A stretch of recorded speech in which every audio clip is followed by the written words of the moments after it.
Pandey, assistant professor, BEd first year, course 5, understanding discipline and subject.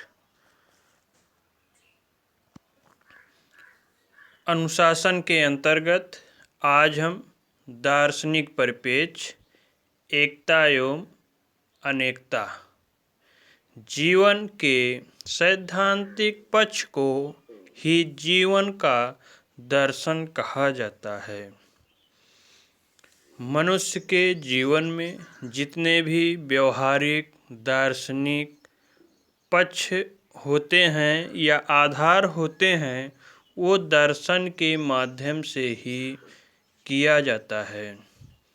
हर विषय की अपनी दार्शनिक पृष्ठभूमि होती है। इसी प्रकार कोई भी सामाजिक विज्ञान के विषय में ऐसा नहीं है कि जिनकी कोई दार्शनिक पृष्ठभूमि न हो। फिर शिक्षा तो ऐसा सामाजिक विज्ञान है जिसका एक ठोस दार्शनिक और व्यवहारिक दोनों पक्ष है। शिक्षा के समस्त सिद्धांतों पर दर्शन शास्त्र का पूरा प्रभाव होता है। दर्शन के माध्यम से ही शिक्षा पर प्रभाव पड़ता है। शिक्षा के माध्यम से दर्शन और समाज में मनुष्य एक होकर संगठित होते हैं। उसी को एकता कहा जाता है। इस समय का शास्त्र यह है कि शिक्षा शास्त्र के पाठ्यक्रम में शिक्षा का दर्शन पाठ्यक्रम, जिसमें विभिन्न वैज्ञानिकों ने अपना अपना मत दिया है। प्लेटो के अनुसार पदार्थों के यथार्थ स्वरूप का ज्ञान ही दर्शन है। अरस्तु के अनुसार दर्शन एक ऐसा विज्ञान है जो परम तत्वों के यथार्थ स्वरूप की जांच करता है।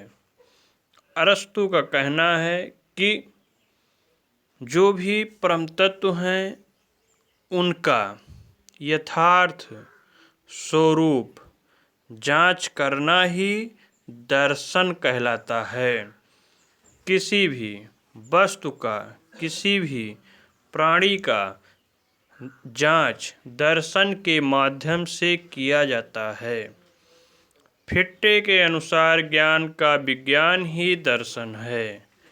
कांट के अनुसार दर्शन बोध क्रिया का विज्ञान और उसकी आलोचना है। दर्शन के माध्यम से व्यक्ति की आलोचना, समालोचना, उसकी अच्छाई, गुण, दोष का पता लगाया जाता है दर्शन के माध्यम से। इसी कारण शिक्षा और दर्शन को एक ही सिक्के के दो पहलू कहा जाता है। शिक्षा और दर्शन में भी अनुशासन आता है। शिक्षा दर्शन पर निर्भर है और दर्शन जो है शिक्षा पर निर्भर है। विज्ञान का व्यवहारिक पक्ष ही अनेक स्थानों पर दर्शन को प्रभावित करता है। इसी का प्रकार से आदर्शवाद, प्रकृतिवाद तथा प्रयोजनवाद में भी शिक्षा के उद्देश्यों का पाठ्यक्रम, शिक्षण विधियों, साहित्यिक संबंध पर विस्तार में अपने विचार दर्शन के माध्यम से प्रकट करते हैं।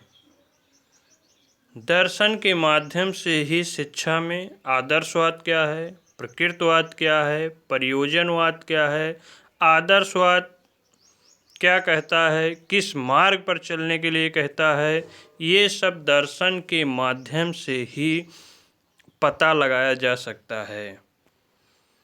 अनेक प्रकार की शोध शाखाएं शिक्षा को दर्शन शास्त्र और दार्शनिकों ने प्रदान कराई है।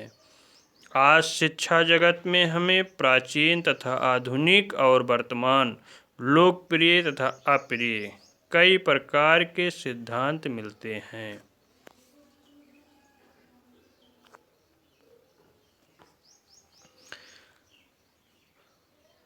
सामाजिक परिप्रेक्ष्य, व्यवसायीकरण एवं श्रम विभाजन।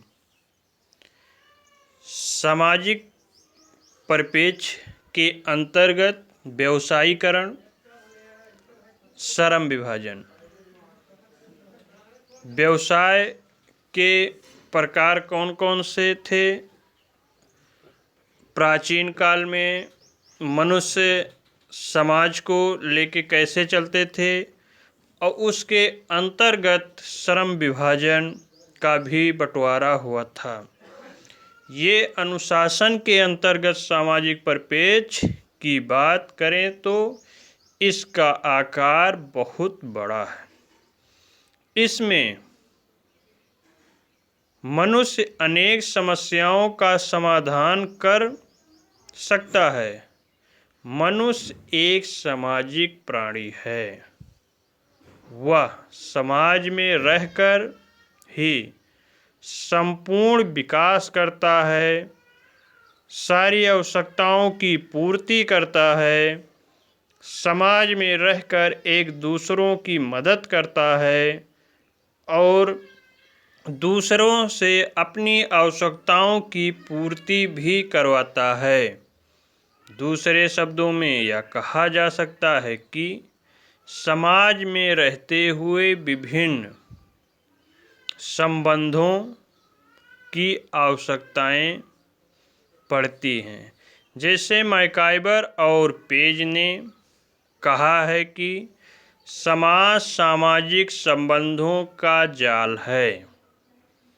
समाज में जितने भी व्यक्ति हैं उनका एक संबंध होता है, उनका एक जाल बना हुआ रहता है, जिसमें मैत्रीपूर्ण संबंध, उचित व्यवहार, मान सम्मान और उत्तम नागरिकता केवल शिक्षा से ही अनुशासनिक ढंग से किया जा सकता है।